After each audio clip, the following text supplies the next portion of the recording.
Great for the world. Recover together, Recover recover together. stronger. Recover. Tahukah kalian, tahun ini ada salah satu event besar yang sangat ditunggu-tunggu oleh banyak orang.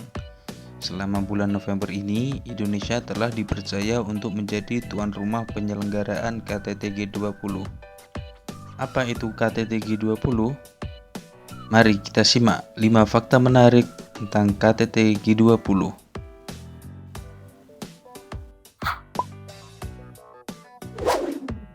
Apa itu G20? G20 dibentuk pada tahun 1999. The Group of 20 atau G20 adalah sebuah forum kerjasama multilateral yang terdiri dari 19 negara utama dan Uni Eropa. Sejumlah negara yang ikut serta menjadi bagian dari G20 diantaranya adalah Afrika Selatan, Amerika Serikat, Arab Saudi, Argentina, Australia, Brazil, India, Indonesia, Inggris, Italia, Jepang, Jerman, Kanada, Meksiko, Republik Korea, Rusia, Perancis, Tiongkok, dan Turki.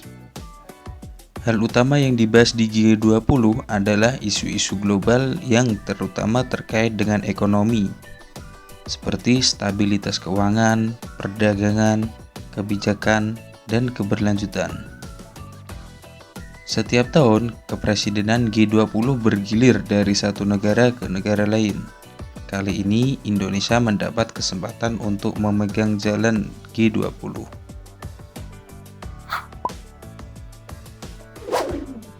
Apa itu KTT G20 Indonesia?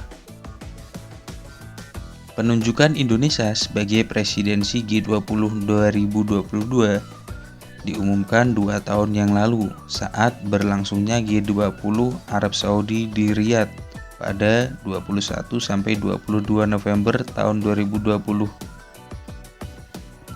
Secara resmi, Indonesia telah ditetapkan untuk memegang presidensi G20 dari tanggal 1 Desember tahun 2021 hingga akhir tahun 2022. Ini merupakan pertama kalinya Indonesia mendapat kepercayaan untuk menyelenggarakan pertemuan penting ini. Tentang persiapan KTT G20 bahwa semuanya sudah siap. Terima kasih.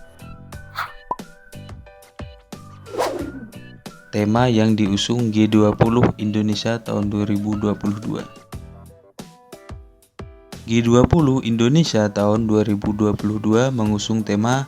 Nah, makanya kalau ada recover together, recover stronger tuh. Melalui tema tersebut, Indonesia ingin mengajak seluruh dunia untuk bahu-membahu, saling mendukung untuk pemulihan bersama, serta tumbuh lebih kuat dan berkelanjutan. Menurut Menteri Luar Negeri Indonesia, Retno Marsudi, pemulihan yang dimaksud dalam tema ini bukanlah sebarang pemulihan, namun yang dimaksud adalah pemulihan yang inklusif bagi seluruh negara yang ada di dunia, termasuk negara berkembang. Pasalnya, pemulihan pasca pandemi seharusnya tidak hanya terjadi di beberapa negara tertentu. Beliau mengatakan bahwa saling membantu untuk satu sama lain untuk mencapai pemulihan. Kita semua akan mampu menjadi lebih kuat. Makna di balik logo G20 Indonesia tahun 2022. Logo yang digunakan pada G20 Indonesia tahun 2022 bukan hanya sekedar logo. Di balik logo pertemuan bergengsi ini, ada makna yang tersirat yang wajib kalian ketahui. Siluet gunungan yang ada di logo G20 ini memiliki makna perpindahan babak menuju pemulihan ekonomi dunia yang lebih inklusif dan berkelanjutan. Motif kawung yang terdapat pada gunungan bermakna semangat menjadi lebih baik dan berguna bagi sesama. Warna merah dari gunungnya sendiri merupakan simbol dari bendera kita. Sementara warna biru pada tulisan G20 Indonesia 2022 melambangkan jati diri Indonesia sebagai negara maritim. Yang terakhir, di tengah gunungan juga terdapat saluran tanaman yang mempresentasikan semangat pemulihan hijau, inklusif, serta berkelanjutan. Di mana KTT G20 dilaksanakan? KTT G20 nantinya akan dilaksanakan di Nusa Dua, Bali. Namun daerah yang ikut serta dalam penyelenggaraan G20 bukan cuma Bali.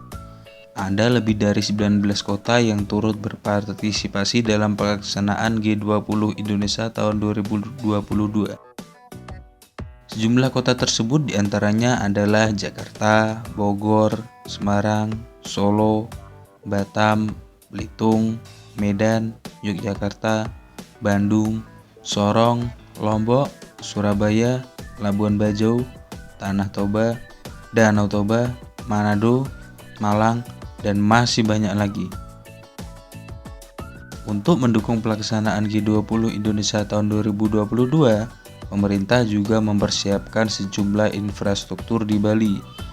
Jalan tol yang menghubungkan antara Bandara I Gusti Ngurah Rai dengan Nusa Dua telah ditata ulang menjadi lebih cantik. Tersedia sejumlah hotel dan villa eksklusif untuk menampung para anggota G20 serta delegasi-delegasi yang akan datang.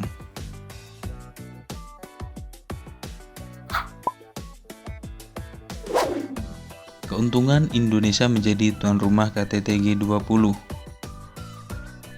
Ternyata pelaksanaan KTT G20 di Indonesia memiliki banyak manfaat buat kita semua. Penunjukan Indonesia sebagai tuan rumah G20 merupakan momentum yang tepat untuk menunjukkan pesona tanah air serta mendorong laju ekonomi negara.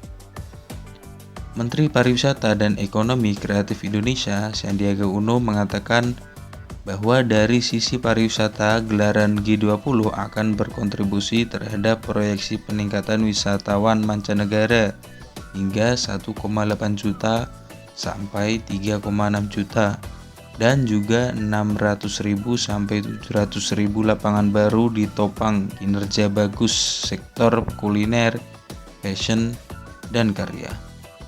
Selain itu, kegiatan G20 di Indonesia juga melibatkan banyak UMKM serta menyerap sekitar 33.000 orang tenaga kerja. Nah, itulah beberapa fakta menarik di balik KTT G20 Indonesia tahun 2022. Bagaimana menurut kalian? Komen di bawah ya.